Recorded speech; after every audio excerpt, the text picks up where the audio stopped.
నిన్న బర్నీ గారు దివ్యాన్ని నామినేట్ చేయడం ఎంతవరకు కరెక్ట్ అయితే కింద కామెంట్ చేయండి. నాకైతే డబల్ కరెక్ట్. దివ్యాన్ని నామినేట్ చేయాల్సిందే. కాకపోతే రెండో నామినేషన్ కూడా పెట్టాల్సింది బిగ్ బాస్. తనుజని నామినేట్ చేస్తుంటే ఇక్కడతో హిసాబ్ బరాబర్ అయిపోతున్నాం. బర్నీ గారిది ఇంకా తనుజ దివ్యది హిసాబ్ బరాబర్ చేసి కూర్చున్నాం బర్నీ గారు. కాకపోతే అక్కడ రెండో నామినేషన్ ఛాన్స్ లేదు. దివ్యకి బాగానే నామినేట్ చేశారు.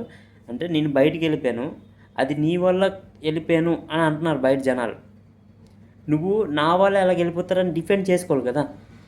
డిఫెండ్ ఎందుకు చేసుకోలేదు? అంటే సేఫ్ గేమ్ ఆడేవా నాతోని, సేఫ్ గేమ్ ఆడిచి నన్ను బయటకు పంపించావా అని బర్నీ గారు ఆ టైపులో మాట్లాడారు అనమాట దివ్యతో. బాగానే నామినేట్ చేశారు దివ్యాని. అక్కడ కూడా దివ్యకు అర్థం కావట్లేదు పాయింట్ ఏంటి, రీజన్ ఏంటి అని. బయటికి వెళ్ళి వచ్చిన మనిషికే తెలుస్తుంది ఆ పాయింట్, రీజన్. దివ్య లోపల ఉంది కాబట్టి తెలియదు. దివ్య బయటకు వచ్చాక దివ్యకి ఐడియా అవుతుంది ఎలా, ఎందుకు బర్నీ గారు బయటికి వెళ్ళిపోయారు, మళ్ళీ లోపలికి ఎందుకు వచ్చారు అనేది. అయితే దివ్యాని నామినేట్ చేసిన ఎంతవరకు కరెక్ట్ కింద కామెంట్ చేయండి.